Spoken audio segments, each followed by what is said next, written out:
पंकज त्रिपाठी सिर्फ एक बेहतरीन अभिनेता ही नहीं, एक कमाल के किस्सागो भी हैं। बोला प्रमाण मांगते हो, मैं अयोध्या जा रहा हूँ प्रभु राम से मिलने, कौन सा प्रमाण? तो हीरोगिरी दिखाने वाले, देखो सांप जेब से निकाला, छोटा बच्चा। देखिए प्रश्न क्या था, हम लोग कहाँ चले गए मुझे नहीं मालूम है। आज जिंदगी विद ऋचा में हम पंकज त्रिपाठी की जिंदगी से जुड़े किस्से सुनेंगे।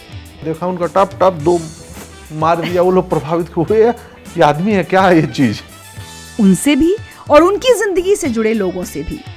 कुछ चीज और बताना चाहूंगा पंकज जी के बारे में जो कोई नहीं जानता। तो हम लोग बकरी के बच्चा पेड़ के ऊपर से ही छोड़ दिए। इधर आइए ऋचा जी, आपको दिखाऊं बॉम्बे। अरे हो गया, शॉट ले लिए। तो चलिए शुरू करें किस्सों की महफिल पंकज त्रिपाठी के साथ। पंकज जी, बहुत बहुत स्वागत है आपका जिंदगी विद ऋचा में। बहुत साल के इंतजार के बाद, लेकिन चलिए आज आप मिल गए। जी जी मिल गए। और आज हम पंकज जी के यहाँ घर में बैठे हुए हैं, जहाँ मुझे बताया जा रहा है कि यहाँ बैठकी होती है, संगीत की महफिलें सजती हैं। थोड़ा बताइए हमको इस माहौल के बारे में। तो घरेलू टाइप का महफिल, मतलब मेरे घर में एक क्लासिकल सिंगर हैं जो सीख रहे हैं, तो वो प्लस अतुल है, बलिया का लड़का, वो तबला मास्टर है, BHU में पढ़ा है। तो अतुल आ जाता है, मेरे बैचमेट हैं इश्तियाक। तो ऐसे ही वो एक म्यूजिक कंपोजर नीचे रहते हैं। तो 15 दिन महीना दिन में गणपति विसर्जन के रात हम लोग यहाँ बैठ जाते हैं और थोड़ी गायकी बजायकी होती है, लोक संगीत भी, सूफी भी, गज़लें भी, फिल्मी गाने भी। तो हम लोग 15-20 दिन पे वो गाने बजाने का, सुर जरूरी है ना जीवन के लिए। जो सुर में नहीं है वो असुर है, जो ताल में नहीं है वो बेताल है। तो गड़बड़ी क्या, बिस्मिल्लाह खां बोलते थे कि जो सुर में नहीं है वो सुर में आ जाएंगे तो सब ठीक हो जाएगा। तो लड़ाइयाँ झगड़े वहीं होती है जहाँ सुर का अभाव हो। सुर में आ जाए तो आदमी, तो संगीत जरूरी है जीवन के लिए। आपने कहीं संगीत की ट्रेनिंग कुछ ना नहीं? ना ना ना कुछ बस नहीं। ऐसे ही शौक? ऐसे ही शौक, सुनना पसंद है। हम तानसेन हैं, हम तानसेन नहीं। अच्छा, सबसे पहले तो अभी लेटेस्ट आपको बधाई, इलेक्शन कमीशन ने आपको नेशनल आइकॉन बनाया है। और मुझे पता चला है कि आप जो भी उस सब काम करेंगे वो एकदम आप उसकी कोई फीस नहीं ले रहे हैं। हाँ जी। वो चुनाव आयोग, मतलब मुख्य चुनाव आयुक्त के साथ अभी कार्यक्रम में थे, तो अचानक उन्होंने अनाउंस कर दिया। मैं पहले से था स्टेट आइकन बिहार का, पिछले 4-5 सालों से, मतलब लास्ट वो अपना विधानसभा वाले चुनाव से। तो और पहले से भी हमने वो काम निःशुल्क ही होता है आमतौर पे। तो बतौर अभिनेता एक थोड़ी लगता है ना कि हमारी भी तो सामाजिक जिम्मेदारी है। हमारे दर्शक इसी समाज से आते हैं और बाहर के भी आते हैं, लेकिन तो अब लगता है कि कुछ तो अपनी जिम्मेदारी है, जितना संभव हो किया जाए, तो उसमें मैं हिस्सा लेते रहता हूँ। तो और रुचि भी है उन चीज़ों में। जी। अच्छा, तो आज आपके सामने भी और सब व्यूअर्स के सामने भी एक कन्फेशन मैं करना चाहूँगी कि मैं OTT पर बहुत ही कम मुझे लगता है कोई सीरीज़ मैंने देखी होंगी, क्योंकि ज़्यादातर मैं, एक मेरी समस्या है कि जहाँ गाली होती है मैं देख नहीं पाती। और फिल्में भी अगर जहाँ एक बार पता चल गया कि इसमें गाली है तो वो फिर मेरी रह जाती है। तो मैं, लेकिन आज अभिनेता पंकज त्रिपाठी नहीं, आज मैं एक इंसान, एक व्यक्तित्व, शख्सियत पंकज त्रिपाठी से आज यहाँ बात करने आई हूँ मुंबई में इनके घर। तो कोशिश उनके जीवन के दूसरे पहलुओं पर बात करने की ज़्यादा होगी, क्योंकि आपको कई बार लगेगा कि मुझे शायद आपके काम के बारे में कम पता है, बिकॉज वजह मैंने आपको बताई। वो बेहतर भी है, वो हम कि वो आ ही जाएगा बातचीत में कहीं ना कहीं, काम भी और धाम भी। इतना हिट हुआ गैंग्स ऑफ वसीपुर और मुझे बस पता चला कि बहुत गालियां हैं, नहीं देख पाई तो नहीं देख पाई। अच्छा, तो ऐसे इस चक्कर में बहुत सीरीज मेरी छूट जाती हैं। पता चलता है कि अच्छी थी। जी जी। नहीं तो मैं आपको बता दूं, जानकारी दे दूं, ये बहुत लोगों को लगता है, मिर्ज़ापुर में भी मेरे किरदार ने मुश्किल से 4 या 5 जगह गालियों का प्रयोग किया है। वो भी अति आवश्यक थे, जहाँ पे भाव का अभाव हो जाता है वहाँ पे संप्रेषण के लिए गालियों का इस्तेमाल होता है। तो 4 या 5 जगह मिर्ज़ापुर सीरीज़ में मेरे किरदार ने ऐसे फाउल भाषा का इस्तेमाल किया, और उसके मीम्स इतने बन गए कि लोगों को लगता है कि नहीं, मैं सिर्फ 4 जगह। लेकिन दूसरे किरदारों का कुछ, हाँ, दूसरे किरदारों का तब मिर्ज़ापुर में था, मेरे किरदार का नहीं। तो मैं हमेशा बड़ा सजग रहता हूँ, और अभी तो मन ही मन तय किया है कि मैं नहीं करूँगा गालियों का प्रयोग, कोई और डिवाइस ढूंढूंगा। उसका भी इस्तेमाल क्यों होता है, क्योंकि कई किरदार और उनकी लैंडस्केप, उनके माहौल को हम चाहते हैं कि यथार्थ रूप से दिखाएं। तो गालियाँ भी हमारे समाज का हिस्सा है।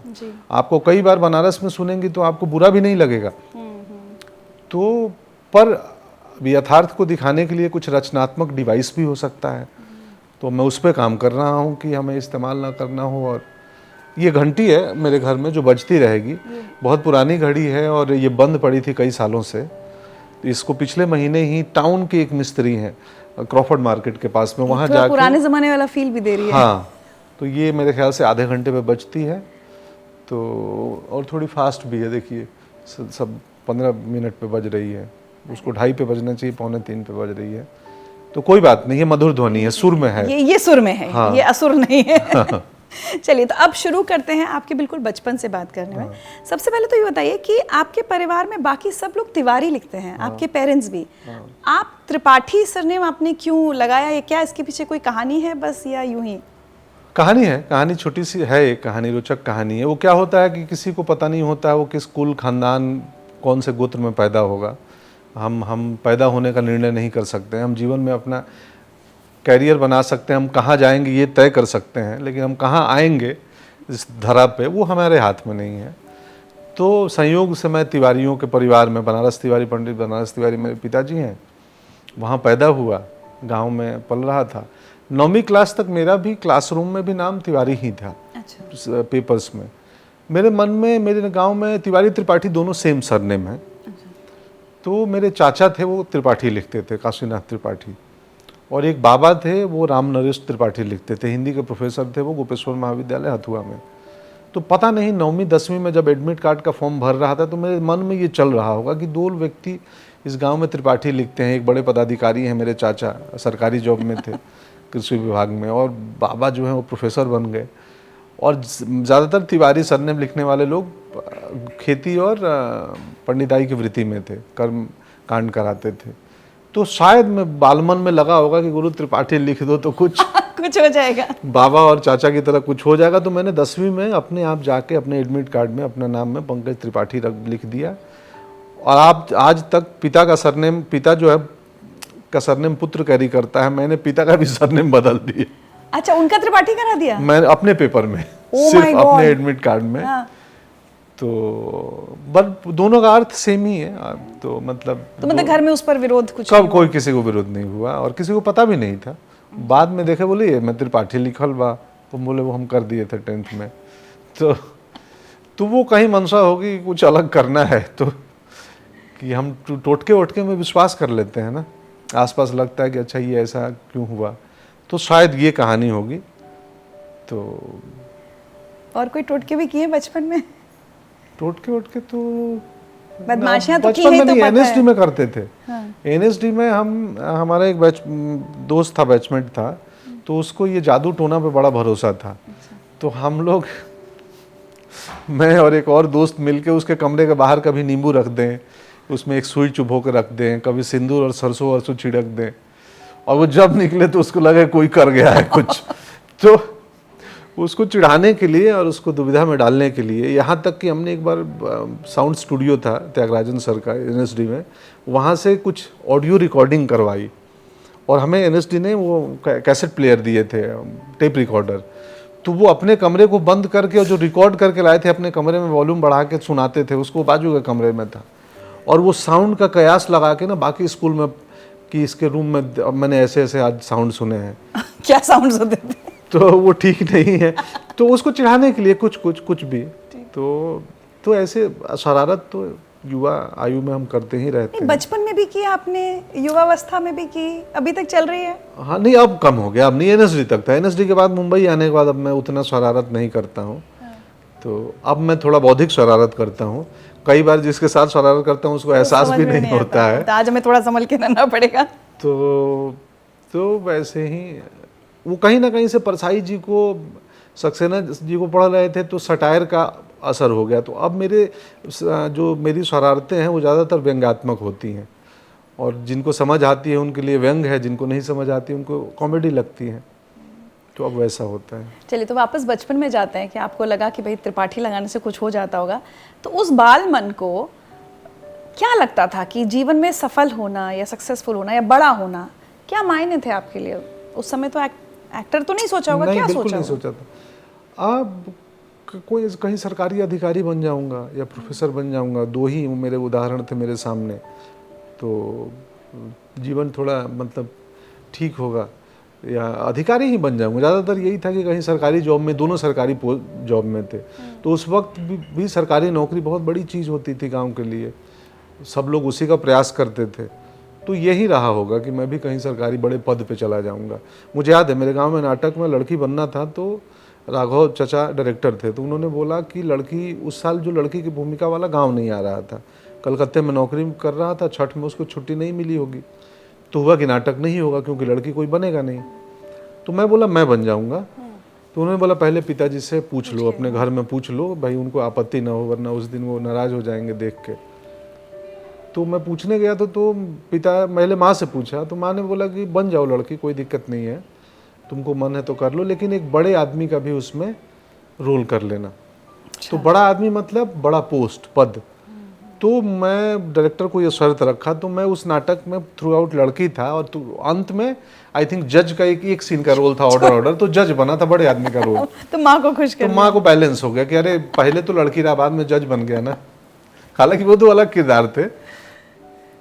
तो बड़ा आदमी बनना मतलब सरकार के किसी सरकारी बड़े पद पे पहुंचना, शायद यही मंशा रही होगी मेरी भी। लेकिन पढ़ाई, उस हिसाब से पढ़ाई में कैसे थे आप? हाँ, पढ़ाई में मैं बुरा तो नहीं था, पर बहुत अच्छा भी नहीं था। दिमाग का इंटेलिजेंस बहुत तेज था, लेकिन मेरा दिमागी फुतूर एकेडमिक्स से ज़्यादा शरारतों में लगा रहता था। हाँ, इधर उधर की चीज़ों में ज़्यादा लगता था। प्रश्न थे, तब भी बहुत प्रश्न थे। और चूंकि सूचनाओं का अभाव था, रेडियो नहीं, अखबार नहीं, टीवी नहीं, गांव में कुछ नहीं, तो उन सारे प्रश्नों को ढूंढने के लिए ना वो बालमन हमारा इमेजिनेशन का इस्तेमाल करता था कि सफ़ेद बादल में बरसते क्यों नहीं है, काले बादल क्यों बरसते हैं, तारों का मूवमेंट जो शुक्र या तिंडोरिया का इस समय पे यहाँ आना और इतने समय पे वहाँ जाना क्यों होता है, आम में एक साल फल लगता है, दूसरे साल नहीं क्यों लगता है। तो ये सवालों का आंसर हम कल्पनाओं से ढूंढते थे। तब तो गूगल बाबा भी नहीं थे। यस, क्योंकि इन्फॉर्मेशन का सोर्स नहीं था, तो हमारी कल्पना शक्ति बहुत, अब लगता है शायद कि बहुत बढ़ गई, वो एक सेकंड नेचर बन गया।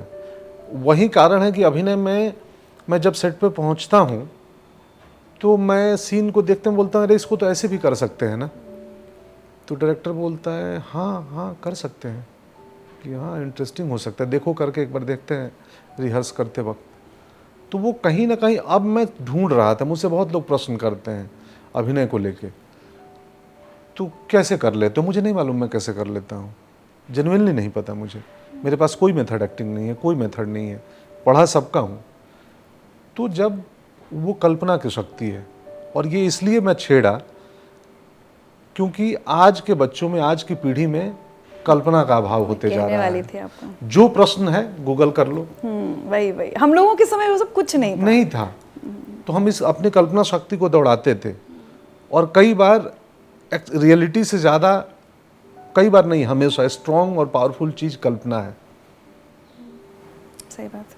तो मुझे लगता है बच्चों को अब हर स्कूल कॉलेज में एक कल्पना का भी ना, इमेजिनेशन सेंटर और उसका एक सेगमेंट होना चाहिए। मुझे तो लगता है याददाश्त का भी, पंकज जी याद है हम लोग बचपन में सबके सब जो भी चीजें थी, फोन नंबर भी जब नया फोन आया तो सबके याद रहते थे। अब सब सेव कर लिया तो किसी का कुछ याद नहीं रहता ना, बर्थडेज याद रहते हैं। और पहले मैं कई बार सोचती हूँ कि कितना कुछ याद रहता था। हर सहेली का बर्थडे कब आएगा आज तक याद है वो। और आज के जो नए दोस्त हैं जिनका हम सेव कर लेते हैं, उनका अगर फेसबुक याद ना दिलाए तो हमें याद नहीं आएगा।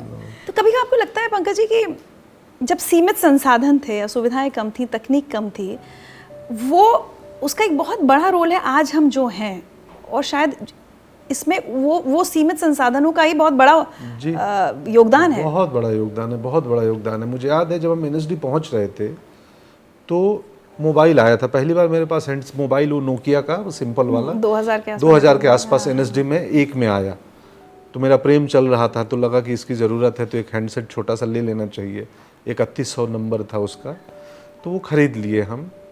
और पता चला कि सूचना क्रांति हो रही है, इंटरनेट आ रहा है, अब टीवी आ चुका था, और टीवी काफ़ी बड़ा हो रहा है, घर घर पहुंचेगा।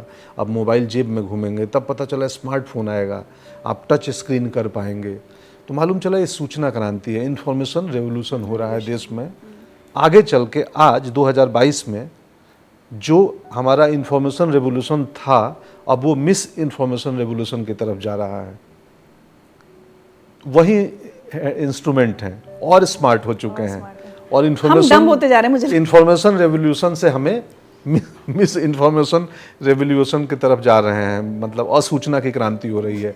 भ्रम, सत्य को फैलने में वक्त लगता है, भ्रम को फैलने में बहुत वक्त नहीं लगता है। कहते हैं ना, हमारे जब तक चारों सच तरफ- जूता पहन रहा होता है हाँ। तब तक झूठ पूरे गांव में तो घूमता भ्रम बहुत जल्दी फैलता है और वो सूचना क्रांति से हम मिस इन्फॉर्मेशन क्रांति की तरफ जा रहे हैं। खैर, बात क्या थी, मेरी प्रॉब्लम ये है है। नहीं, ठीक है। कि कहीं से चालू करके मैं कहीं चला जाता हाँ, हूँ। ये मेरी समस्या भी है, इसलिए अच्छा रहेगा, बातचीत सही चलेगी। जो अभी आपने कहा ना, मैं कई बार ये कहती हूँ कि हमारे डिवाइसेस स्मार्ट हो गए हैं लेकिन हम शायद डम होते जा रहे हैं, हमें हमारी समझ कम होती जा रही है। वापस चलते हैं उस दौर में जब आप बहुत स्मार्ट थे एज बच्चा, तो शरारतें आप बहुत करते थे। कुछ चीज़ें हमें आपके गांव से आपके बारे में पता चली, तो हमने सोचा आपको भी सुनवा देते हैं। कम्युनिकेशन का दौर इतना बढ़ गया है ना कि सेल्फ कम्युनिकेशन खत्म हो रहा है। ऐसे तो बहुत सारे बचपन का उनका क्रियाकलाप है, किस्सा है जो अभी उतना याद नहीं है, लेकिन एक घटना है। दिवाली का समय था और दिवाली में लक्ष्मी पूजा के लिए हम प्रसाद के रूप में लड्डू अक्सर यहाँ चढ़ाया जाता है। बाज़ार से ले आके पैकेट रसोई घर में ही हम लोग के यहाँ देवता को रखा जाता है, कोने में, भंडार कोने में।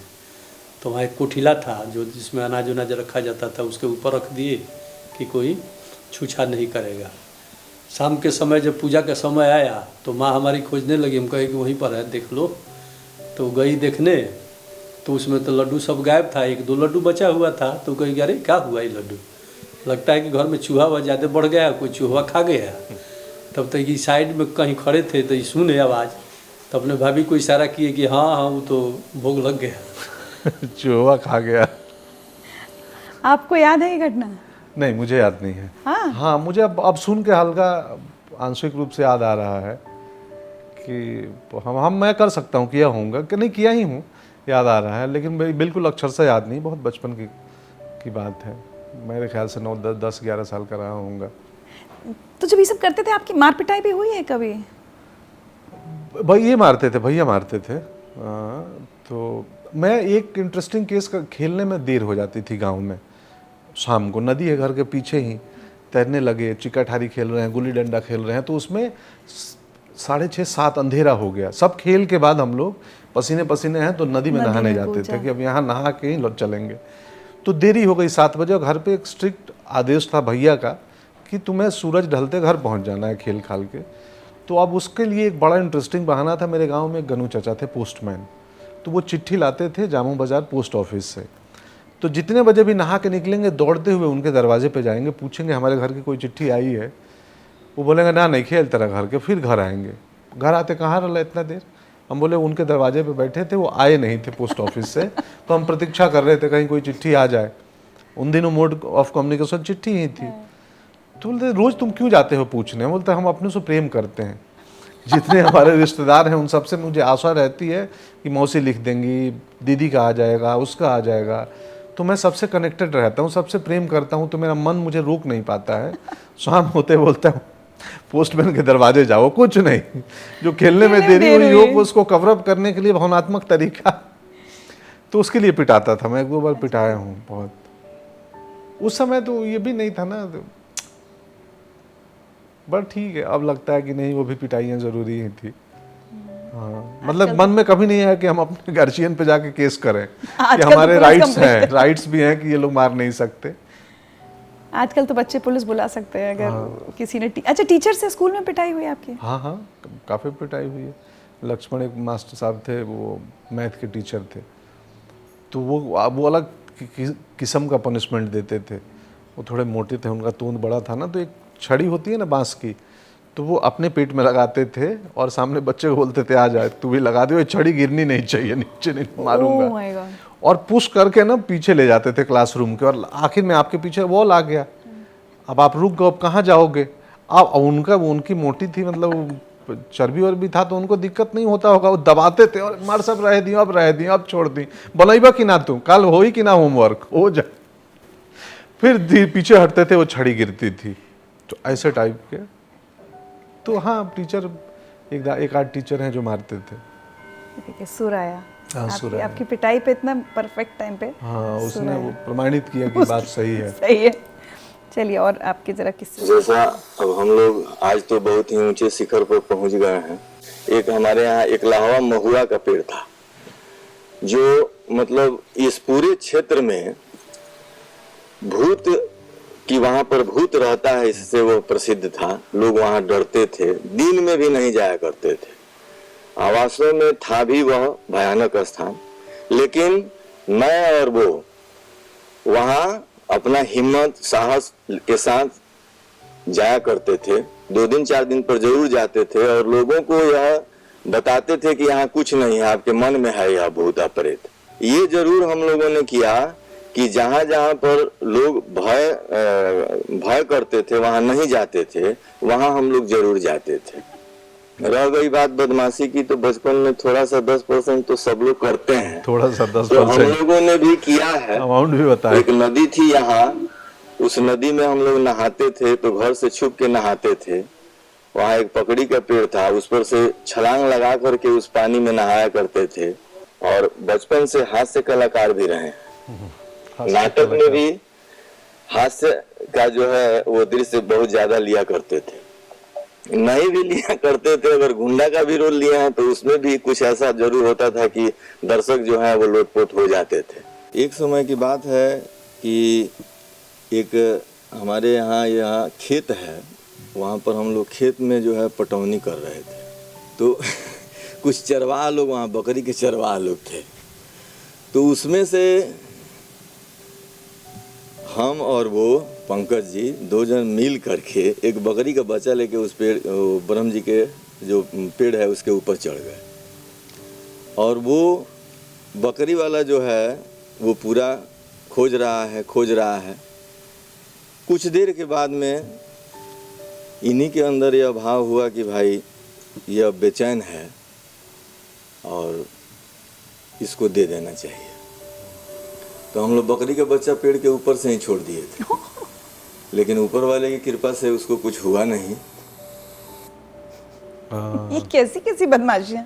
अब तो गांव में वही था ना, हमारे पास इन्फॉर्मेशन नहीं था, सूचना की क्रांति नहीं थी, तो मनोरंजन आसपास के चीज़ों से करते थे। एक नथुनी बाबा थे, राकेश हैं, ये बहुत बढ़िया गाते भी थे। भरत शर्मा व्यास एक भोजपुरी के बड़े सम्मानित और बहुत सेंसिबल गाने वाले सिंगर हैं, तो उनके ये ऑडियो कैसेट सिंदरी से लाते थे। और इनके पास एक म्यूज़िक प्लेयर था घर पे, टेप रिकॉर्डर, तो उसमें हम लोग भोजपुरी गाने भरत शर्मा व्यास के निर्गुण और अलग अलग गीत सुनते थे, लोकगीत। इन्होंने अपने स्टेटमेंट में एक बात कही जो मुझे थोड़ा सा लगा कि यहाँ पे एक नदी थी, घर के 100 मीटर पीछे जो नदी थी बोल रहे हैं, है अब पानी का प्रवाह रुक गया है। मैं अब बात कर रहा हूँ जिला प्रशासन से भी, बिहार सरकार के भी 1-2 लोगों से कि उसको कुछ करें। कुछ 2-4 जगह इंक्रोचमेंट है, नदी मेन गंडक रिवर से जहाँ आ रही थी वहाँ, तो वो नदी प्रवाहित हो जाए, क्योंकि बड़ी स्मृतियाँ हैं उस नदी में। तो ये दूसरी चीज़, महुआ का पेड़ एक था, वो लोग जाने में डरते थे। हमारी माँ ने एक अच्छी बढ़िया काम किया था हम लोगों के साथ कि भूत प्रेत का भय निकाल दिया था। अच्छा। तो हम बचपन में भी हमें मालूम था कि भूत प्रेत कुछ नहीं होता है। इसीलिए 10वीं के बाद जब पटना गया पढ़ने, तो मैं कई बार रात को 2 बजे 2:30 बजे भी, 7 किलोमीटर दूर है स्टेशन रतन सराय, तो वहाँ एक थावे बरौनी ट्रेन आती थी 2:30 बजे, 3 बजे रात में उतार दे। मैं 3 बजे पैदल गाँव आता था, बीच में सुनसान रास्ते, एकदम निडर थे मतलब। हाँ, वो तो भूत का भय नहीं था। अच्छा। एक बीच में वो चौराहा पिपरा था, एक पीपल के पेड़ था, चौराहा बोलते थे कि वहाँ चोर बैठते हैं रात में, तो मैं उनसे भी नहीं डरता था, क्योंकि मेरे बाबूजी का पूरे यजमानी बहुत उस इलाके में था। मुझे मालूम था चोर भी कोई मिल गया तो भी बता दूंगा उनका पुत्र हूँ, तो मुझसे कुछ नहीं करेगा, बोलेगा ठीक है जाइए। क्योंकि एक किस्सा है, बाबूजी आ रहे थे रात को शादी करा के 2-2:30 बजे, तो चोर डकैत जो भी है वहाँ बैठे होंगे, रोक दिया है कि हाँ चला है अब, तो बाबूजी आवाज़ दिया, हाँ मैं तो, अरे बाबा आप, अब पता नहीं, ये सुना हूँ मैं, तो बोला अभी हम लोग का भोनी नहीं बनाया, आप ही मिल गए, एक काम कीजिए 1 रुपया दे दीजिए।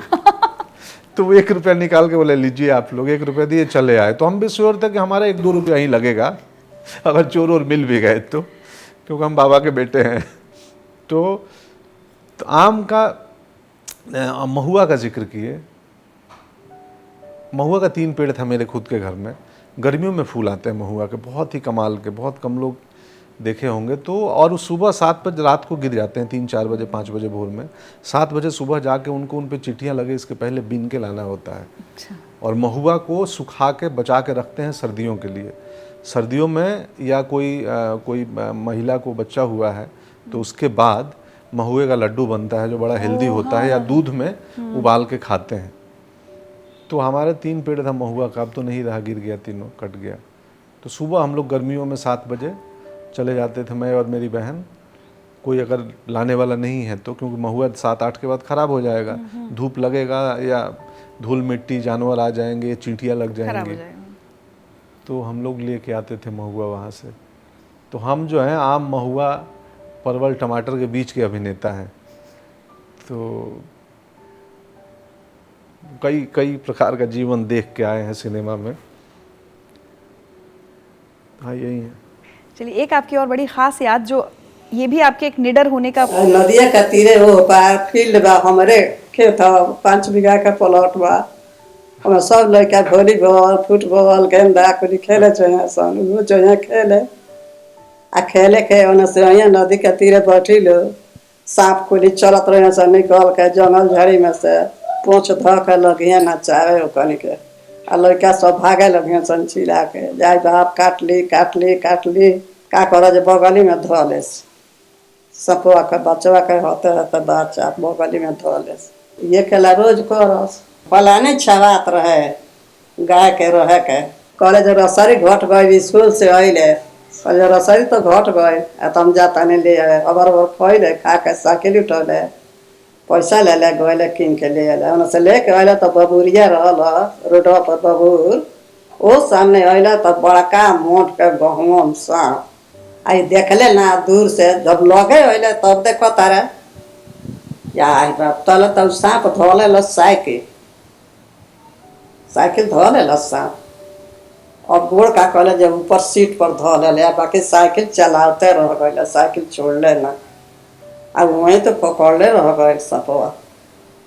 अब साइकिल जो चलाते रह गए सब कचरा गए, आ कचरा के वो छोड़ दिलस, आ छटपटा के गिर के नदिया में चल गए और बेहोश होकर नदी में चल गए। अब से साइकिल लेके अले तो इनके से कहल, तभी कहते जे आई बाप अब तो पूरा के काट देले बा, कटल तनको ना रहे। बाकी और करेज के ढीठ हमने क्या देखे लगने सो, दोसर लड़का रहे तो साइकिल बिक के भाग आई।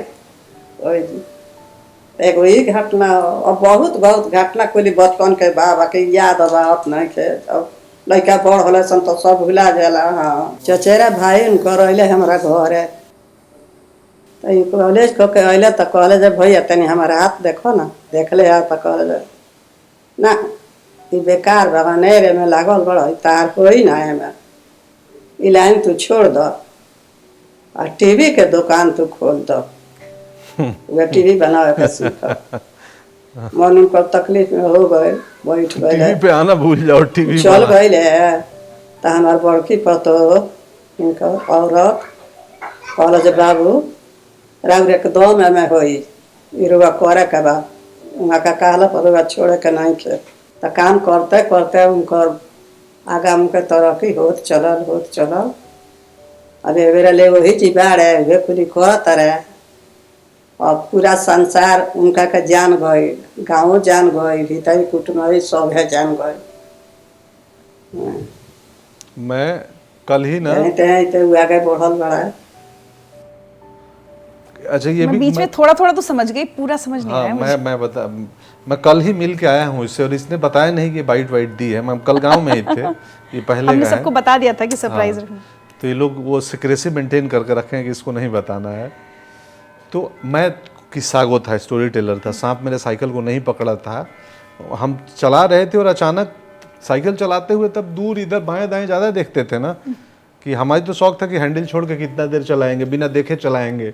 हाँ, पटना में एक आया था, वो बोला कि हैंडल काट देगा छोड़ के चलाओगे तो उस चक्कर में हम इधर उधर कर रहे, खड़ा होकर चला रहे हैं, साइकिल पे हैंडल पे बैठ के चलाते थे। क्या लड़कियों पर इंप्रेशन मारने के लिए ऐसी बात नहीं, वहाँ नदी किनारे चौर में कोई नहीं है। ईश्वर को दिखा रहे थे कि हम कितने टैलेंटेड हैं, देख लो। हम साइकिल एक पैर से भी चलाते हैं, पीछे भी बैठ के चलाते हैं, हैंडल पे भी बैठ के चलाते हैं। मैं साइकिल चलते चलते अगला टायर को पकड़ के रोकता था, पीछे से उठ जाए साइकिल। हे भगवान। तो ये भी करामात करता था, अगले टायर को पकड़ लिया झुक के हाथ से और साइकिल पीछे से थोड़ी उठ गई और फिर 1 सेकंड के लिए छूटा और वापस चलने लगी। तो ये सब मैं एक स्लो साइकिल रेस होता था स्कूल में कि यहाँ से वहाँ 10 मीटर कितना धीमे कौन चल, मैं उसका विनर होता था। तो मैं ऐसा हैंडल घुमा के और 30-40 सेकंड एक जगह साइकिल खड़ा है बाजू वाले गिर रहे हैं, फिर सीधा किया। तो वो टैलेंटेड टाइप के लोग थे। तो वो साइकिल क्रॉस किया था, थोड़ा दिखा उसका पूंछ चिपक गया था, वो नदी की तरफ जा रहा था। तो घर आके उस किस्सा को लंबा बना दो थोड़ा। अच्छा, तो बेचारी अभी तक उस धोखे में है। आने ये लोग याद दिलाए होंगे, तो मुझे भी याद नहीं है। हम स्टोरी टेलर थे ना, कि अब सिंपल सी कहानी है, हम देरी से पहुंचे, ट्रेन छूट गई। इसको कहने के 10 तरीके हो सकते थे कि हम प्लेटफॉर्म के स्टेशन के बाहर थे, फलाना के मिठाई की दुकान पे थे, हमको दिखा एक अच्छा बढ़िया जलेबी, हम बोले जलेबिया दा खा लें। तो वो बोला कि बाबा अभी मत रुकिए, गरम निकल रहा है, इसमें से देते हैं। बोले तो ठीक है, वहीं तो गरम ही खाएंगे। फिर उसने गरम वाला जलेबी निकाल के दिया, हमको हल्का हॉर्न टाइप का सुनाई दिया। बोला अरे ना, अभी रुकी ट्रेन नहीं खे आवत, आउटर सिग्नल पे अभी है। तो हम बोले ठीक है। फिर गरम, कुल मायने इतना है कि हम देरी से पहुंचे, ट्रेन छूट हाँ, बस गई। इसको कहने के लिए हम 6 मिनट का एक रोचक कहानी बना सकते हैं। तो ये आपका रोज का तो काम था, मेरा मुझे पहले लगा। का आदत था कि अब वो जलेबी खाते खाते मुझे लगा कि युवा दर्शक हैं, श्रोता हैं, तो उसमें हीरोइन भी ला दूंगा कि दरअसल हम जलेबी नहीं खा रहे थे। वहाँ एक लाल कपड़े में एक लड़की बैठी थी जो बेहद सुंदर थी और मुस्कुरा रही थी और उसको भी जलेबी खाना था। तो हमने निकाला, बोला नहीं, गरम पहले इनको दे दीजिए क्योंकि ये मेरे से पहले आई है, मैं तो बाद में खाऊंगा। इस चक्कर में ट्रेन छूट गई। ये कुछ नहीं हुआ है, लेकिन ये सब क्रिएट हम बचपन में किस्सा गोई वाला एलिमेंट था। अभी भी कई बार मैं कई किरदारों को ना, कई डायरेक्टर नहीं समझ पाते हैं। पिछले दिनों कोई शूट कर रहा था तो मैंने बोला यार एक नॉनसेंस की कहानी सुनाता हूँ मैं 3-4 मिनट की। नॉनसेंस की कहानी छोटी हो ना तो नॉनसेंस लगती है, लेकिन नॉनसेंस की कहानी अगर लंबी हो ना तो ह्यूमर आता है, कॉमेडी लगता है कि यार क्या बकवास कर रहा है ये आदमी। तो उस ह्यूमर को लोग नहीं समझ पाते हैं। तो मैं नॉनसेंस को लंबा करके सुनाता था बचपन से, तो उसमें मिर्च मसाले डाल तो के। ये जो सांप उलझ गया साइकिल नहीं, में, फिर आपने वो पहला सांप का कहानी था, वो पानी वाले। देखो हम बचपन में गांव में रहे, मेरी माँ ने ये नहीं बताया कि सांपों के खुद एक्सपर्ट थी वो। अच्छा। हम लालटेन में पढ़ाई कर रहे थे एक दिन रात को, लालटेन जला के, और हम फ्लेम को कम करने गए। सर्दियों की बात है, सर्दियों की रात। घर में, मेरा घर पुराना वाला वो था खपड़े का, खपड़े वाला घर, खपड़ेल। तो उसमें अंदर बहुत बांस और लकड़ियां होती हैं, उसके ऊपर पुआल घास और उसके ऊपर खपड़ा। तो वहाँ पुराने खपड़ेल के घरों में सांप बहुत होते हैं। उनमें उसमें चूहा चिड़िया रहेगी, उसको खाने के लिए आ जाते हैं।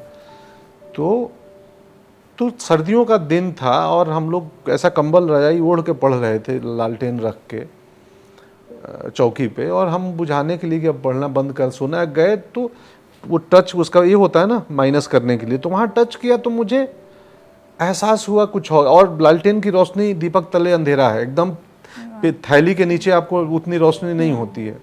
तो टच किया तो मुझे एहसास हुआ कि यार ये सरफेस लालटेन का नहीं था, कोई चीज़ है, मुलायम है, सांप जैसा लग गया था मुझे। मैंने तुरंत हाथ हटाया और जाके बोले माई टॉर्च ला, टॉर्च जला के देख। मेहंदी में हम गए थे कम करने, तो वहाँ मुझे कुछ और छुआ है हाथ में।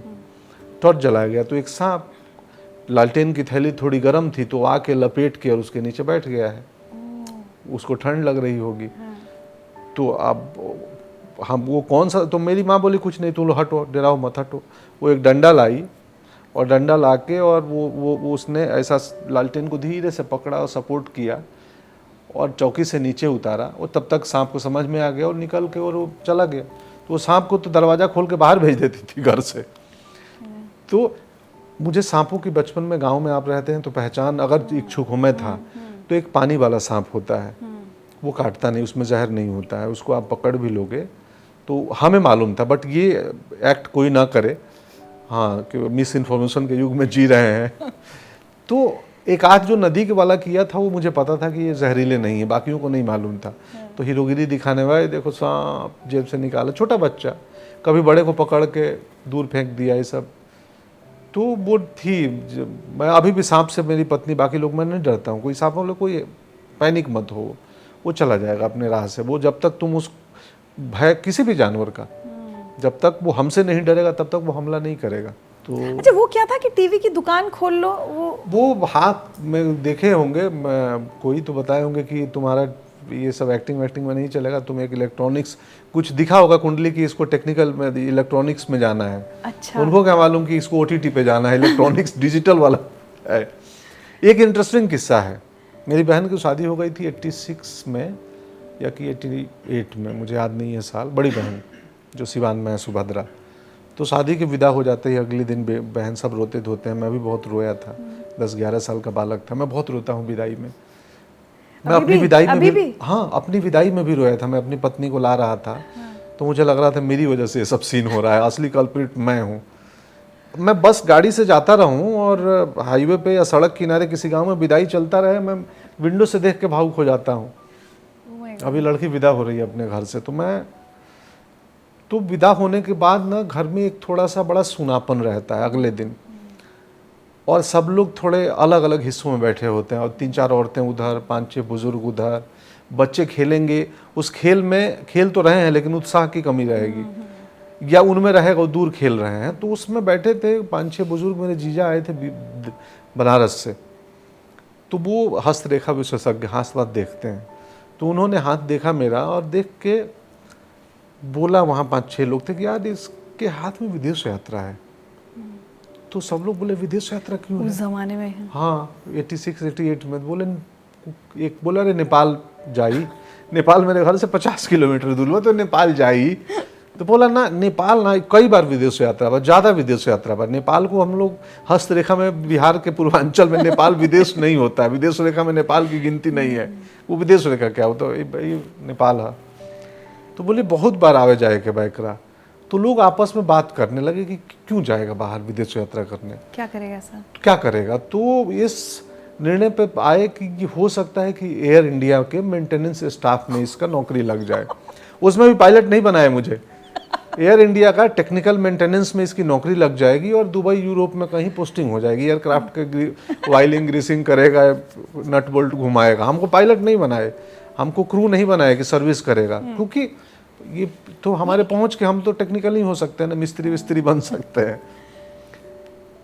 तो अब मुझे नहीं मालूम, मैं वो हस्तरेखा काफी विदेश यात्रा उसके सुन रहे थे, मैं सुन रहा था। 12 साल का, तो मुझे इसलिए तो याद है, ये किस्सा मुझे याद है कि यार मेरे को मैकेनिकल स्टाफ बना रहे हैं। और मैं कई दिनों तक ये मान के बैठा था मैं एयर इंडिया के उसमें टेक्निकल में जाऊंगा और इसीलिए मेरा विदेश यात्रा उसी से होना है। तो इस कहानी को मैं थोड़ा सा ट्विस्ट करके घुमा के एक फिल्म में डाल, मतलब एक 2 संवाद में मैंने फिल्म में डाला है। आगे दिनों में आएगी वो फिल्म। मैं डायरेक्टर को बोला ये तो ब्रिलियंट है, डाल दो। तो एक लाइन में हमने एक समरी किया है इस इंसिडेंट को, एक फिल्म में आएगी, बहुत हिलेरियस तरीके से आएगी। तो वैसे आप विश्वास करते हैं सब जनपत्रियों में या हाथ देखने में, विद्याओं में? मुझे पता नहीं है, तो मैं कैसे कहूँ कि विश्वास नहीं करता हूँ। पता होता तो कहता कि नहीं करता हूँ, मुझे पता नहीं है। तो मैं विश्वास स्वयं अभी तक कुछ नहीं पहनता हूँ। ये पत्नी ने एक अंगूठी पहनाई है, लेकिन मैं ये नहीं कह सकता कि मैं विश्वास नहीं करता हूँ, क्योंकि मुझे इसमें विश्वास नहीं करना चाहिए, इस बात का प्रमाण नहीं है मेरे पास। और आपकी तो जन्मपत्री नहीं हो सकती, क्योंकि आपकी तो जन्मतिथि नहीं सही से किसी को पता है। हाँ, जब वो 30 साल में मालूम चला, जब कुंडली शादी के लिए बनने लगा तो मालूम चला 5 सितंबर का नहीं, ये तो दूसरी तारीख का है। अब सही तारीख है आपके पास? हाँ, अभी सही तारीख है, सही समय भी है। उसके हिसाब से सब सही चल रहा है लाइफ में, प्रेडिक्शंस वगैरह? नहीं, मुझे एक बीच में बहुत ज्ञानी पुरुष मिले थे जो इसके जानकार हैं, तो उन्होंने बोला कि तुम जन्मपत्री 2 तारीख समय बताओ। मैं बोला कि नहीं, मुझे नहीं लगता कि मैं आपके ज्ञान से प्रभावित हूँ और मुझे अच्छा लगता है, तो मुझे आप मत बताइए, मत समझाइए, क्योंकि रहने दीजिए, ऐसे ही चलने दीजिए। तो उन्होंने बहुत अच्छा तर्क दिया इसका। फिर मैं बोला हाँ सही है तर्क, जिस दिन मुझे आवश्यकता होगी हम बात करेंगे। चलिए, तो आपके गांव से अभी हम पटना की तरफ चलेंगे, लेकिन उससे पहले 2 चीज़ें। एक मेरा हमेशा सवाल रहता है कि जहाँ हमारी परवरिश होती है उस जगह का बहुत हिस्सा हमारे अंदर हमेशा रहता है। अगर मैं झांसी में पली बड़ी हूँ तो आज भी मेरे अंदर वो झांसी चाहे मेरी किसी हरकत में होगा, कुछ होगा, मतलब मुझे तो कभी लगता है लक्ष्मीबाई हैं, कुछ रहता है अंदर। आपके अंदर गोपालगंज या आपके गाँव का आज तक कौन सा हिस्सा अभी तक चल रहा है साथ आपके, जो कि मैं जानना चाह रही हूँ आपके कैरेक्टर का हिस्सा? कई बार वो उसको शब्दों में बयां नहीं कर सकते।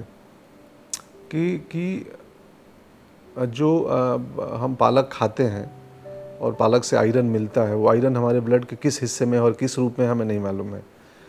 जो भी मैं व्यक्ति हूँ ना, या कोई भी व्यक्ति है, उसमें उसकी परवरिश, उसकी अपब्रिंगिंग, जिस किस्म की बातें सुना है और उसके बाद चल के जिस किस्म की टीचर्स और किताबों से मिला है, उन सब का योगदान है। लेकिन उनको खोजा जाए कि भारतीय दर्शन पढ़ने का कौन सा एलिमेंट तुम्हारे भीतर है, तो मेरे लिए बताना मुश्किल है।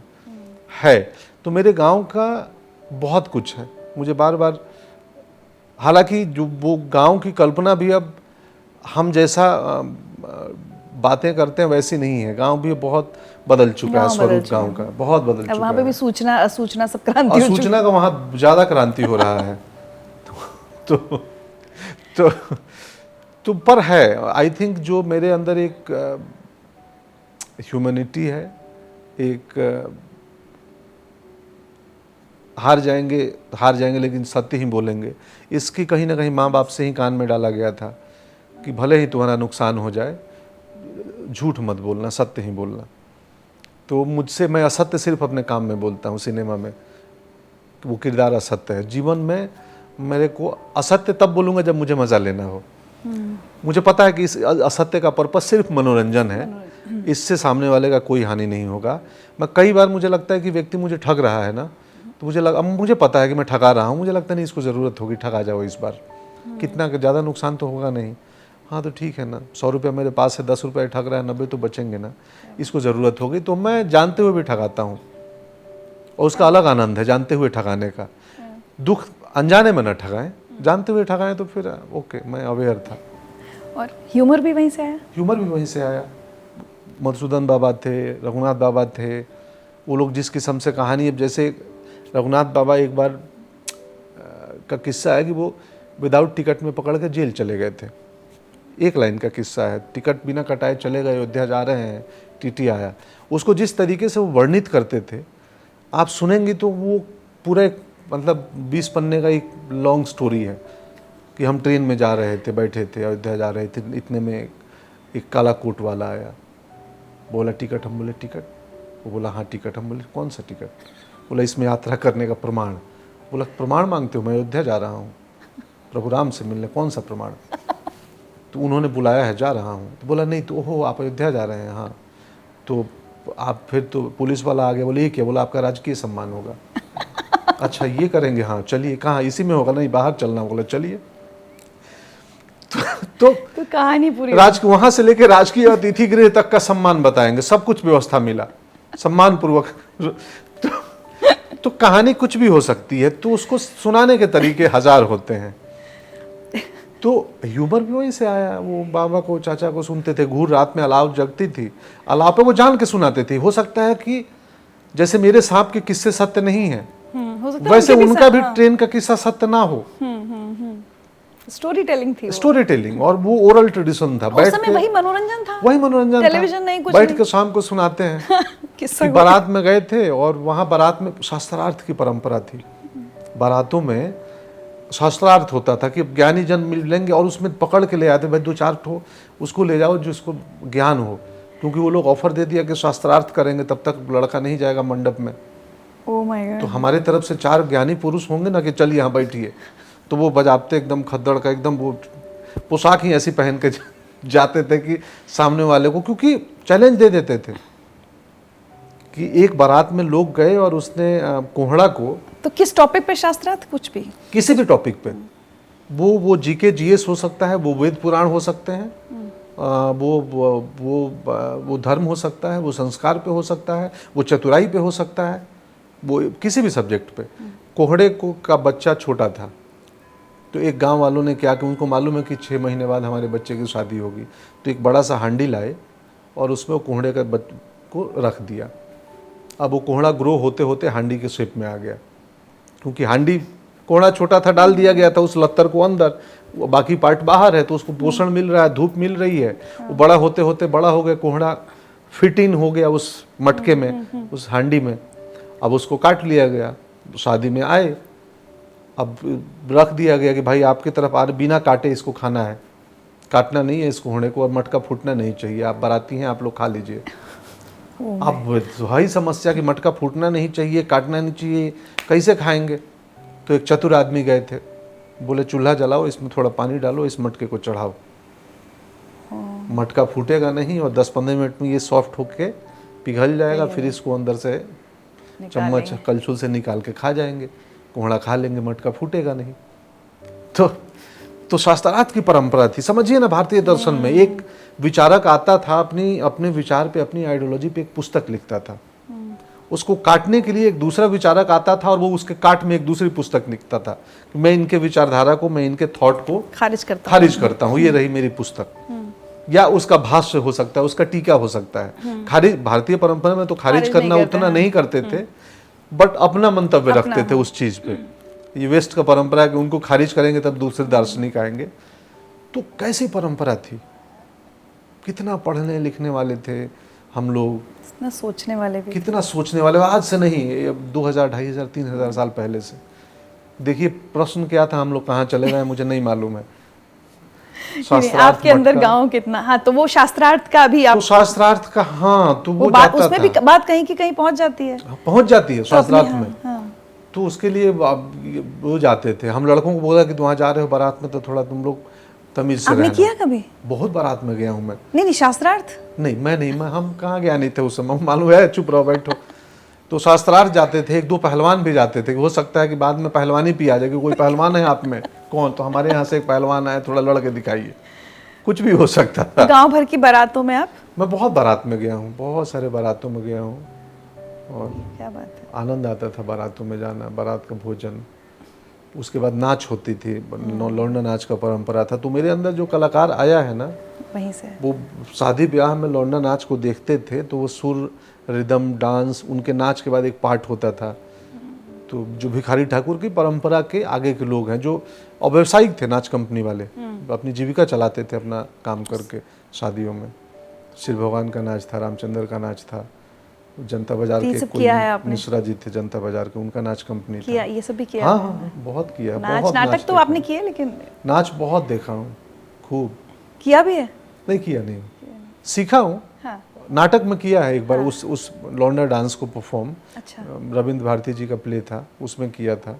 आज की बातचीत में मेरे लिए एक बहुत बड़ी चुनौती यह है कि पंकज त्रिपाठी जी के बहुत बढ़िया बहुत शानदार इंटरव्यूज बहुत सारे लोग पहले कर चुके हैं, बहुत सारे मैंने देखे, और अब मुझे ये देखना पड़ रहा है कि मैं ऐसे सवाल ना पूछूं जो इनसे पूछे जा चुके हैं। लेकिन इनकी ज़िंदगी में इतने किस्से हैं कि मुझे लगता है मेरे बाद भी अभी बहुत सारे इंटरव्यूज हो जाएंगे, किस्सों की कमी नहीं होगी। किस्से बहुत हैं। हाँ।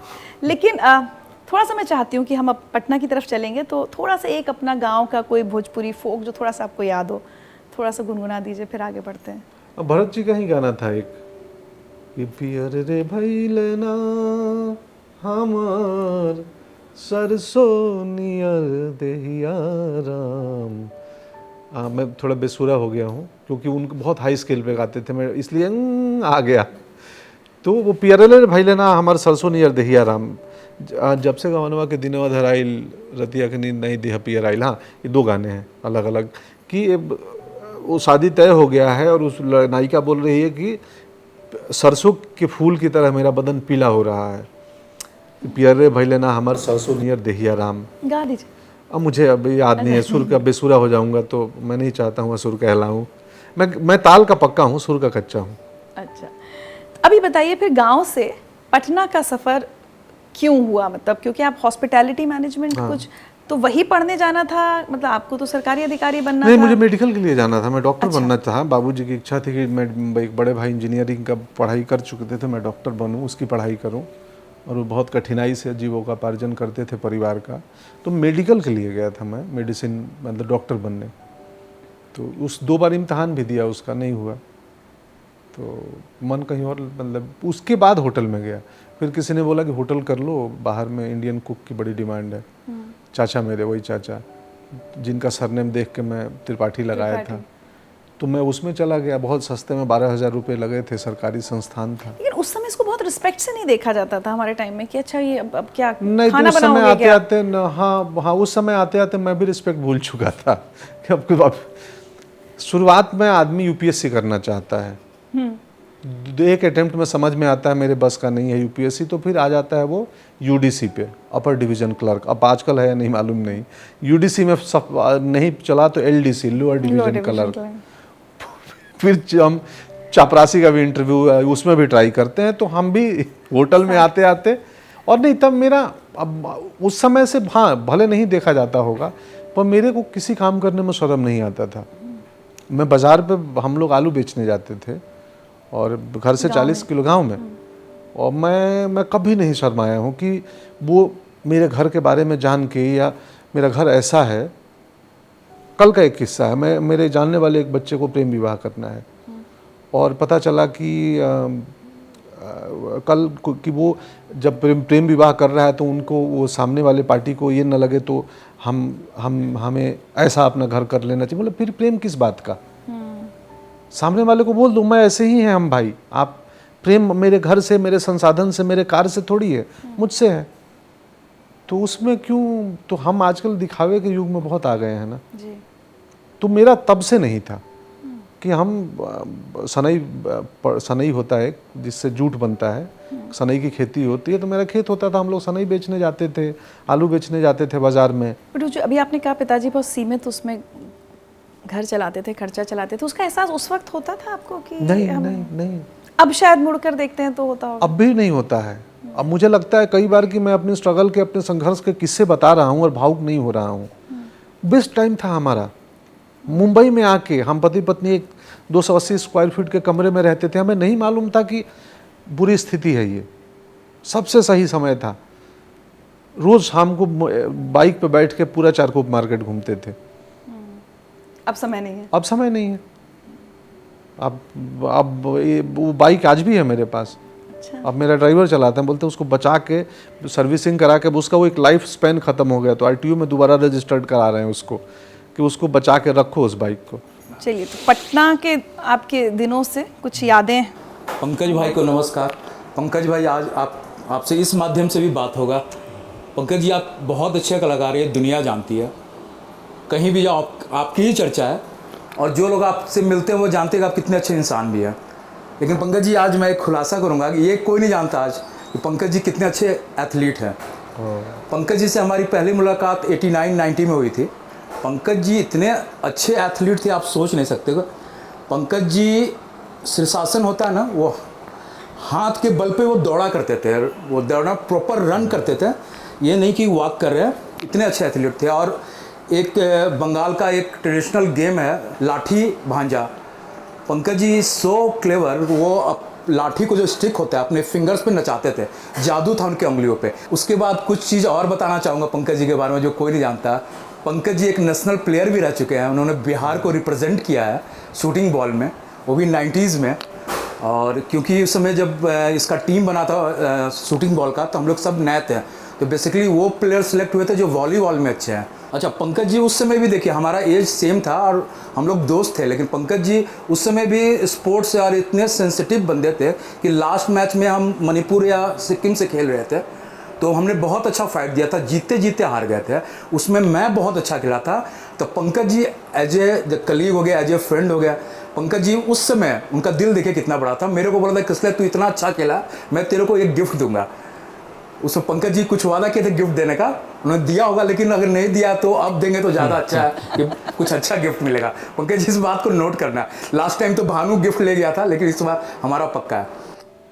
हाँ, किसला है, मेरा दोस्त है पटना में। ये वो मैं एथलीट था, बहुत अच्छा रनर था, स्प्रिंटर था, हाई जंप में बहुत बढ़िया था। मैं मगध विश्वविद्यालय में हाई जंप में पूरे विश्वविद्यालय में नंबर 2 रहा हूँ। और वो नियति आपके लिए कुछ कर रही होती है ना। बचपन से स्टोरी टेलिंग, किस्सा गोई, रघुनाथ बाबा, आगे चल के 10वीं आते आते खो खो में बहुत बढ़िया था, बहुत अच्छा दौड़ता था। तो किसी ने आके बोल दिया कि ये दौड़ते हुए बड़ा सुंदर लगता है, टाइगर की तरह। एक लड़की ने बोल दिया। फिर लगा कि अब मुझे दौड़ना ही चाहिए। फिर मैं चलना छोड़ दिया, मैं घर से निकल कर सिर्फ दौड़ता था। चीते की तरह दिखते हो, ऐसा कुछ आपने? हाँ, ऐसा बोला था कि चीते की तरह दौड़ता हूँ। मुझे लगा, ओ माय गॉड, अब मुझे चलना नहीं है, चलना तौहीनी होगी मेरे लिए, अब मैं सिर्फ दौड़ूंगा। और 1-2 महीना दौड़ते रहा, वेट लॉस हो गया। तो पटना आया तो ये बच्चे कॉन्वेंट में पढ़ते थे, मतलब ये किसलय, पुष्कर, आसपास के घरों में। हम गांव से आए थे, हम भोजपुरी बोलते थे, हिंदी बोलने की प्रैक्टिस नहीं थी, तो पहले भोजपुरी से हिंदी में अनुवाद करते थे हम। हे पुकी जाए, नहीं हम इधर से जाएंगे, हाँ तो फिर हम इधर से ही चले जाएंगे। तो हिंदी बोलने में भी मुझे पहले भोजपुरी से अनुवाद करना पड़ता था, फिर बोलना होता था। तो मुझे लगा कि यार मेरे पास कौन सी स्किल होती है जिनको मैं बिना बोले प्रभावित कर दूं। तो था स्पोर्ट्स वाला, मैं बहुत अच्छा एक्रोबेट्स था, समरसॉल्ट, ये सब मारता था, बहुत बढ़िया। वैसे देखते हैं ना, जो बच्चा क्रिएटिव होता है, थिएटर ये वो स्पोर्ट्स में नहीं होता, मतलब ऐसे कम कॉम्बिनेशन देखेंगे दोनों में आप इतने नहीं, मैं बढ़िया। बहुत अच्छा था, और वो कहीं ना कहीं से फिजिकल ट्रेनिंग एक्टर के लिए चाहिए, वो मेरा गेम के थ्रू हो रहा था। मैं योगा में इतना अच्छा था कि सुब्बा राव सर हमारे टीचर थे एनएसडी में, पहले दिन गया, ये बेंड कर, वो मैं सर झुका दिया फ्लोर पे, ऐसा करके। इम्तहान रिजल्ट आया तो मेरे नंबर कम आए। मैं पूछा सर क्यों कम आए? बोला तुम्हारा ग्रोथ कहाँ हुआ? मैं बोला ग्रोथ अब क्या गड्ढा करके जमीन में जाऊं? मैं जमीन तक सटाना था, मैं पहले क्लास में सटा दिया। बोला उनका कहाँ तक था? उनका गर्दन यहाँ था, वो लोग टच किए तो ग्रोथ उनका हुआ। मैं बोले लो जी, जो पहले से परफेक्ट था नंबर उसको मिला, जिसकी ग्रोथ हो। तो एनएसडी में 2 बार नहीं सिलेक्ट हुआ मैं। तो मैं पूछा कि एक टीचर मिल गई, बोले क्यों मुझे नहीं ले रहे हैं आप लोग? बोले कि तुम्हें यार तुम सीखे हुए हो बहुत कुछ, तो सब लर्न करो। फैकल्टी को लगता है कि यार वो तो सीखा है, उसको क्यों एक सीट बर्बाद करेगा, अच्छा एक्टर है, इतना ट्रेंड है, इतना प्रैक्टिकल अनुभव है। तो हम तो उसको खोजते हैं जिसमें सीखने की संभावना ज़्यादा हो, हम स्टूडेंट खोजते हैं, हम टीचर थोड़ी खोजेंगे। फिर तीसरी बार मैं तीसरे अटेम्प्ट में गया, मैं बिल्कुल बेवकूफ़ बन के गया था कि हर चीज़ में थोड़ा ऐसा करूँगा कि लगेगा नहीं नहीं इसको सिखाने की ज़रूरत है, अभी एक्टर ठीक है लेकिन ट्रेनिंग चाहिए। तो मैं उस वर्कशॉप में ऐसा बिहेव करता था कि मुझे कुछ नहीं आता टाइप। पहले अल्प ज्ञानी होता है वो ज़्यादा ज्ञानी बनने का प्रयास करता है, तो हम भी वैसे ही थे, पहले भी अल्प ज्ञानी थे, अभी भी अल्प ज्ञानी हूँ। अब वापस मैं अपनी एक एक्टिंग की वर्कशॉप करने के प्रयास में लगा हूँ अगले 2 महीनों में, क्योंकि वो लर्निंग बंद हो गई है, सिर्फ छपाई चल रहा है। तो वो स्किल इन बच्चों को प्रभावित करने के लिए कि किसलिए इन लोगों को लगे कि यार मेरे पास क्या है, ये लोग वाऊ कर दे, तो लगा मेरे पास मेरा गेम है, मेरी लाठी है। तो ये लोग छत से देखते थे नीचे ग्राउंड में कि अरे आया, मैं देखा उनका टप टप 2 मार दिया, वो लोग प्रभावित हुए, ये आदमी है क्या है, ये चीज़ क्या किए? हम बोले फिर से कर देते हैं, क्या किए, गलती से नहीं किए थे। तो मैं अच्छा था स्पोर्ट्स में, और समहाउ वो मेरे एक्टिंग में इस्तेमाल हुई। नहीं, बट आप मेडिकल की तैयारी करने पटना आए थे, हाँ, फिर वो नहीं हो पाया, एग्जाम में बैठे आप, नहीं क्लियर हो पाया। 2 बार में नहीं हुआ। मैं भी। फिर आपने hotel management course, hotel management किया, उसमें जॉब की ली, जॉब किया। और ये आते के साथ ये सब करामात करता था स्पोर्ट्स वाला। इनफैक्ट एक कॉलेज में स्पोर्ट्स कोटे में ही मेरा एडमिशन हुआ। वो जब पहली बार घर छोड़ा पंकज जी, बहुत दुख होता था, तो बहुत दुख होता था। उस समय सलमान खान की कोई फिल्म आई थी, मैं तुझे छोड़ के कहाँ जाऊँगा, मेरे भोले सनम तेरे सर की कसम। तो मेरे लिए मेरी प्रेमिका मेरा पूरा गांव था, वो प्रेम गीत था, और वो उन दिनों काफ़ी रेडियो में दूर दूर लाउड स्पीकर में बजते थे। बागी फिल्म थी, आई थिंक बागी या कोई फिल्म थी। तो मेरे पूरे गांव से मोहब्बत था, तो बहुत, हालांकि एक अंदर अंदर उत्साह था कि अब इंडिपेंडेंट होंगे, अकेले पटना में रहेंगे। माँ ने ट्रेनिंग दी थी कि दाल में हल्दी की मात्रा इतनी होती है और नमक इतना डाला जाता है, 2-3 दिन चम्मच से दिखाई थी, क्योंकि अब मुझे खुद बनाना है। बट माँ रोई होगी बहुत? नहीं, माँ नहीं रोई थी। ना, बहुत स्ट्रांग महिला है वो, जल्दी रोती नहीं है। अभी इन दिनों कभी कभी घर से वापस आता हूँ बॉम्बे तो थोड़ी भावुक हो जाती है। कल नहीं हुई, कल मैं आते के साथ, कल मैं उसको ऐसा सैल्यूट किया तो हंसी, बोले ये पता है क्या है? बोली हाँ, फौजी लोग, दरोगा लोग, सिपाही लोग करेला। तो बोले हम तुम वही दरोगा, हम सिपाही। तो हंसी, कल नहीं, कल भावुक हुई। लेकिन जो लड़का विदाई देख के रोता है वो तो रोया होगा घर छोड़ते समय। कल मैं भी नहीं रोया। कल नहीं, मतलब जब पहली बार घर अरे छूटा। बहुत बहुत मिश्रित भाव था, रोना भी था सेम टाइम। वो रोना चला घर से 10 किलोमीटर तक, थोड़ा भावुक रहे। एक गांव में कहते हैं सिवान, अपने गांव का सिवान बॉर्डर, वहां तक आपको ना घर खींचता है अपनी तरफ, आपके सिवान तक। आप जैसे सिवान पार हो जाते हैं ना, तो फिर डेस्टिनेशन खींचने लगता है, जहां आप जा रहे हैं, जो आपकी मंजिल है, जहां आपको जाना है। तो गांव से जब भी मुंबई आता हूं तो वो कुछ दूर तक गांव खींचता है, रोकता है। आज भी? आज भी और फिर होता नहीं अब यात्रा को वहाँ जाना है। यही तो जीवन है, यही तो जीवन है। तब आंखें तीन हो जाती हैं, दो आगे जिससे आप चलते हैं और एक पीछे जो सब कुछ छूटते हुए को देख रही होती है। जो आजकल रिवर गाड़ियों के पीछे एक पार्क लाइट होती है, कई बार रिवर्स लगाओ तो पीछे दिखाती है, वो इंसान में भी होती है, दिखती नहीं है, मन की आँख है। क्या यही है तो होता है, तब भी हुआ था। पानी पी लेता हूँ थोड़ा। मैं ग्लास नहीं लाया, कोई व्यूअर देखेंगे बोलेंगे जग से ही पी रहा है, मेरा ही है। और गांव की जो परवरिश थी कि आपने पहले कहा कि हिंदी भी ठीक से बोलनी नहीं आती थी, और भी बहुत सारी चीज़ें होती जो गांव से एक बच्चा आता है, वो पटना या उसके बाद दिल्ली या उसके बाद मुंबई, वो इंफीरियोरिटी कॉम्प्लेक्स की तरह कभी रहा नहीं, यही तो कमाल की बात है। मेरे साथ कभी नहीं रहा। मैं बड़ी से बड़ी महफिल में चला जाता था, जो स्पीक मैके का आप कल मुझे मैसेज की थी, तो नगर में आज एक आता है ना हिंदी अखबारों में, नगर में आज क्या क्या सांस्कृतिक कल्चरल एक्टिविटी, वो पढ़ के और पता चला यहाँ बिस्मिल्लाह खां साहब आए थे, उसमें पहली बार मैं वहीं पे सुना था उनको। मगध महिला पहुँच गए, जाके देखे, और चूँकि समय से पहले पहुँच गए, जगह खाली है तो आगे पहुँच गए। फिर जब लोग आने लगे तो मेरे टाइप के कोई नहीं है वहाँ, सब ऐसे थोड़ा प्रबुद्ध लोग। शास्त्रीय संगीत में आधा वो आते हैं जिनको संगीत की समझ होती है, जो सच में संगीत के रसिया होते हैं, आधा वो आते हैं जिनको इंटेलेक्चुअल बनने की चाहत होती है। तो हम उन दोनों में से नहीं थे। न मुझे संगीत की समझ थी, ना मुझे बुद्धिजीवी टाइप दिखने की चाहत थी। तो मैं पहुंच जाता था कहीं बैठ के, फिर देखता था गर्दन यहाँ हिला रहे हैं तो मैं भी चालू कर दूँ। कि लोग मुझे देखते थे कि यार कितनी कम उम्र में कितना समझ रखता है लड़का। समझ क्या लगता है तो खुद ही भ्रम एक्टिंग है, वो बच्चा हमेशा से एक्टर था मुझे लगे। मालूम, हाँ हो सकता है। हाँ, आज आपकी बातचीत से लगा कि एक किस्सा गोई, और शायद वो ईश्वर बचपन से ही वो ट्रेनिंग दे रहे थे या चाहत थी। तो और थोड़े टाइम आपने ये होटल मैनेजमेंट करके शेफ का काम भी किया? हाँ, 2 साल तक किया नौकरी। 2 साल? 2 साल किया। तो खाना आज तक बना लेते हैं अच्छा? हाँ, बेसिक बना लेता हूँ। उस समय तो बहुत अच्छा था। बेकरी में 7-8 महीने था तो मैं केक वेक का बेस पिज़्ज़ा बेस, ब्रेड्स सब बनाता था।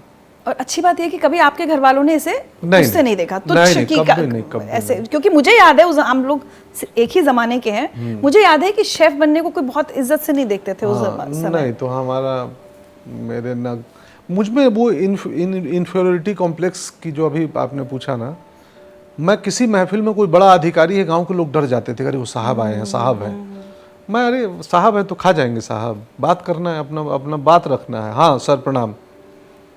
तो आप कौन? बोला मैं थोड़ा माई सेल्फ पंकज त्रिपाठी भी बोल देते थे। तो बोला एक बार याद है मुझे, एक छोटा सा केस हो गया था, तो जाना था बेल लेने। सिंपल सा केस था, कोई आपके ऊपर हो गया था? हाँ, मेरा भी नाम था उसमें। सब इंस्पेक्टर मेरे गांव से गुजर रहा था, गर्मियों की रात थी। कोई एक व्यक्ति अपना खटिया सड़क पे डाल के, सड़क के किनारे डाल के सो गए थे। वो आए रुकाए, खटिया हटाओ, पीछे जाओ, वो यहाँ क्यों सोया है? हालांकि बोला कि इतना जगह बा मोटरसाइकिल जाए कर हुआ दिक्कत होता। बोलता भागेगा कि नहीं? अब या तो वो सड़क पे थे या कि वो तो कुछ अनबन हो गया, उसने जाके 5-6 लोगों को 160 डाल दिया। वो गाँव में केस होता है ना, तो जो चौकीदार से पूछते हैं कि 6-7 नाम बता दो, तो अच्छा वो बता देता है, इनका नाम डालिए, उनका। कई बार उसको जिससे दुश्मनी उनका भी बता देता है, जो उस दिन गांव में भी ना हो, पटना में हो, गोपालगंज, बोले उनका भी नाम डाल दीजिए, वो भी थे उसमें। तो चिल्ला चिल्ली हुआ, गांव के 10 लोग आ गए, नहीं आप गलत बोल रहे हैं, आप गलत बोल रहे हैं, वो जाके कर दिए। और सुनने में आया था कि वो नशे में भी थे उस समय, क्योंकि मैं तो था ही नहीं उधर। अच्छा, गाँव में नहीं था मैं। तो 107 आया तो भाई बोला कि आप लोग जमानत करा लीजिए अपनी। तो अब वकील आए गाँव में एक छोटे से, जो माधव मिश्रा आजकल करता हूँ मैं क्रिमिनल जस्टिस में। तो ट्रेनिंग पहली बार जा रहे हैं लोग कोर्ट में जमानत लेने। बोला जज साहब नाम बोलेंगे तो हुजूर बोले के बाद, हुजूर। हम बोले नहीं, हम तो यस सर बोलेंगे। बोलो कैसन फालतू लड़का बाजी, यस सर बोलेंगे बेल कैंसिल हो जाए। मतलब बेल कैंसिल हो जाएगा यस सर बोलोगे तो। बोला क्या दिक्कत है, यस हुजूर क्यों बोलना, कहीं यस सर जी। बोला हुजूर। तो खैर वही किस्सा था। उसमें एक व्यक्ति चल भी नहीं पाते थे, 82-84 साल के थे। बोला वो तो बिस्तर से उठ नहीं पाते, वो कहाँ आएंगे किसी पे हमला करने। तो ऐसे तो हमारी अदालतों में बहुत सारे ऐसे केस चलते हैं। अभी अब जब आप बातें बता रहे हैं ना, ये सवाल मेरे मन में नहीं था, लेकिन ऐसा लग रहा है क्या क्रांतिकारी टाइप भी थे थोड़े आपकी, बस दुनिया बदल देंगे और बस ये कर देंगे, और ये कभी ऐसे झंडा उठाया? हाँ, थोड़े से क्रांतिकारी टाइप थे, थोड़े से लीक से वो लीक सब चले, लीक छोड़ के 3 चले, सिंह शेर सपूत, ऐसा क्या है रे रोहित, लीक छोड़ के 3 चले वाला ये? हाँ, तो ये शायर शेर सपूत, तो ये था कि लीक छोड़ के चलेंगे हम। तभी तो बाबूजी पंडिताई वृत्ति में थे, लगा नहीं मेडिकल करूँगा, फिर शेफ बनूंगा, फिर विदेश यात्रा का चक्कर आ गया, तो थोड़ा था वो प्रवृत्ति थी थोड़ी। अब इतने सबके बीच NSD जाना है और एक्टर बनना है, तो अब इतना सब घूम फिर लिया आप, और एक्टिंग गांव में, देखिए गांव में स्कूल कॉलेज में हम सब ने अपने अपने शहरों में सबने की होती है स्टेज पे, उसको प्रोफेशन बनाना है, ये ख्याल पहली बार कब, क्यों और कैसे आया? छोटा मोटा प्रेम तो कई बार हुआ है, जब प्रेमिका को भी पता नहीं है कि इनको प्रेम हुआ है।